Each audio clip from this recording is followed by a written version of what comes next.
बिरियासिटी ॻोठ क़ासिम खाई भरिसां 8 सालनि जी नींगर जो फाहो खाधल लाश हथायो वियो। वाटसन पर नींगर खे क़तल करण जो शक ज़ाहिर कयो वियो।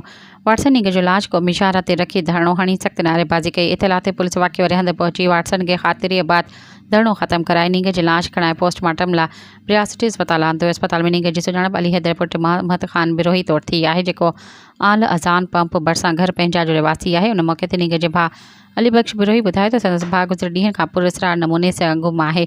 उन वसवारनि मिटनि माइटनि आसपास में ॻोल्हा करण कई पर पतो न पियो। जो त अॼु सुबुह मज़दूरी ते वेंदड़ ॻोठाणनि ॿुधायो त ॻोठ भरिसां पाणी जी खॾ वटि असांजे भाउ जो लाश पियल आहे।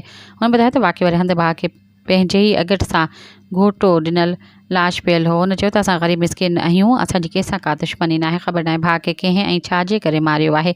ॿिए पासे बिरियासिटी पुलिस जो चवणु हो त नींगर खे पंहिंजे ई अगट सां फाहो खाधल लाश खॾ जे भरिसां पियल मिलियो आहे, जंहिंजी जांच कई पई वञे। राब्ते ते बिरियासिटी अस्पताल जे MS डॉक्टर असलम राजपूत ॿुधायो त नींगर जो मौत जो कारण फाहो लॻण सबबु थियो आहे।